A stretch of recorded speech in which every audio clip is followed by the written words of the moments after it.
What's going on, guys? It's Tucker here, coming at you from my studio slash kitchen. So I produced Tana's new song, Bad Habits, which hopefully most of you have heard, but if not, then we're gonna give you a little look at how it was made and all the instrumentation that went into it. So without further ado, let's just get into it. So for this song, like with most of my tracks, I started with just a simple guitar loop, because guitar being my first instrument, I'll usually just kind of fiddle around with it until I find something that I can string together and I think sounds pretty nice. So the guitar loop that kind of plays throughout the entire song goes like this.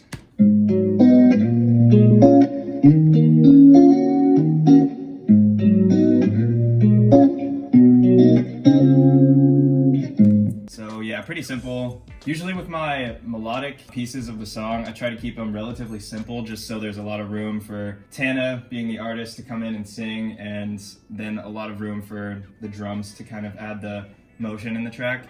So yeah, nothing too crazy there with that. And then the next thing I added to kind of complement that guitar loop was this synthesizer.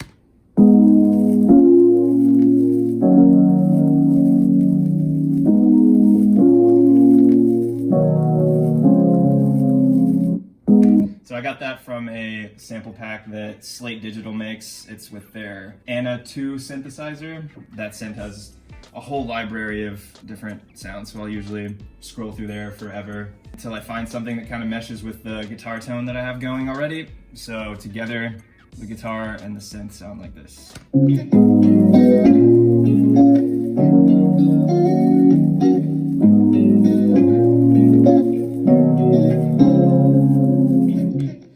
And then from there, after I kind of had a good established melody for the song, then I went into making the drums. And usually I'll just start with top end percussion, like being the hi-hats or the snares or things like that.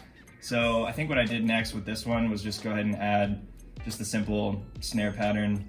Very basic here, it goes like this.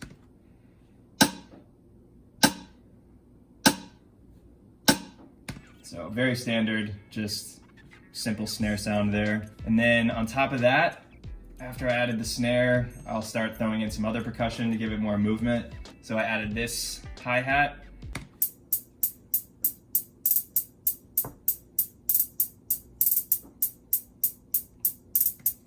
Pretty simple as well, just gives the overall beat a little bit more movement since the snare is so simple. I'll usually spend a lot of time on the top end percussion of the drums just because I think that's a really important part. If you can listen to the drum track by itself and it doesn't make you move, then I don't think you can expect the entire song to do that either. So for me, in my track making, it's very important to spend a lot of time on the drum section and just make sure everything moves and you fill as much of the empty space as you can. After that, I went and added this shaker just on the upbeats.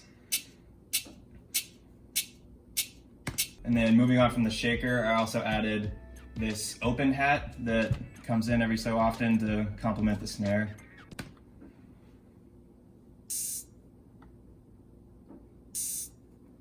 So really subtle there, but it just kind of makes the snare hit a little bit harder for me. I also added this tambourine sound.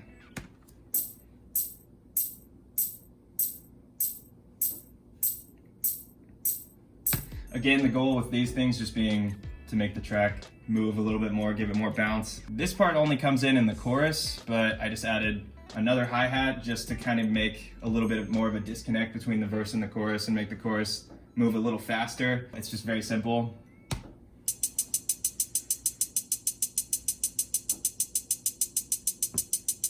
Very standard there, nothing intricate about that. And then after I get all my top end percussion kind of sorted out, then that leaves room for a kick. So I'll usually throw that in last when I'm doing my drums. The kick goes like this.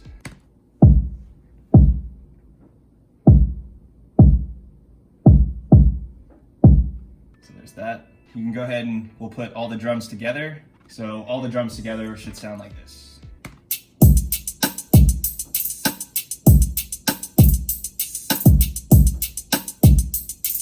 So that alone feels like a pretty good base for everything to come together and move really well. After I added the drums, I went ahead and added this 808, which is another thing that I took from the Slate Digital Anna 2 synth package. which is the Justice League 808. I use this for a lot of my tracks because it's a very clean, thick bass. This is what it sounds like.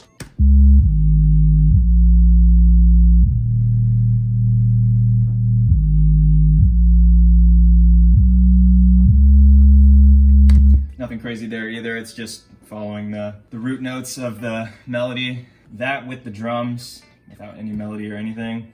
So just the drums and the bass.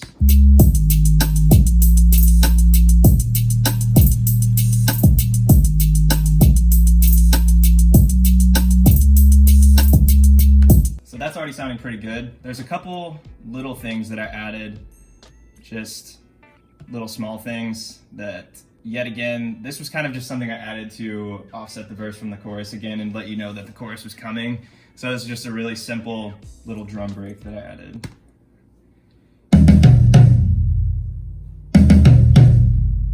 So yeah, just once again, just adding little subtle things to separate the verse from the chorus can make a big difference. So just something like that can really just let the listener know that the chorus is coming. So then for the last chorus, this only appears one time in the song, just to kind of ramp it up for the last chorus just a little bit more.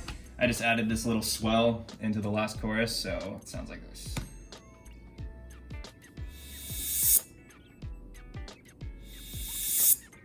Within the context of the song, that just kind of makes the beginning of the last chorus hit a little bit harder. That was pretty much everything for the track. Usually what we'll do later, we'll kind of just assess where the empty space is.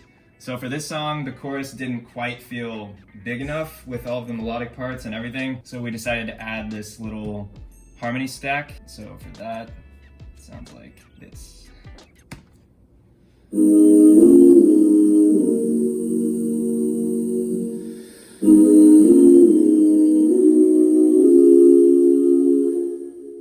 Kind of fills up the empty space in the background and follows the melodic parts pretty good without arguing with them too much. So I'll play the guitar and the synth and the harmonies all together.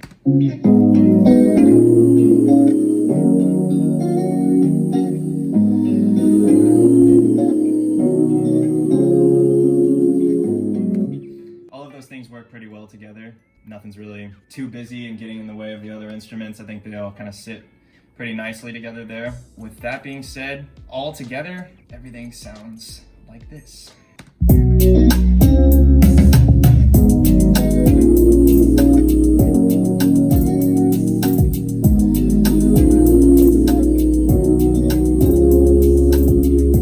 So yeah guys, that's basically it. If you haven't already, go listen to Bad Habits. It's available everywhere now for streaming and to purchase on iTunes as well. Follow Tana on Spotify and download this song and stream it wherever you get your music. Thank you for stopping by and watching this video. I hope you enjoyed it.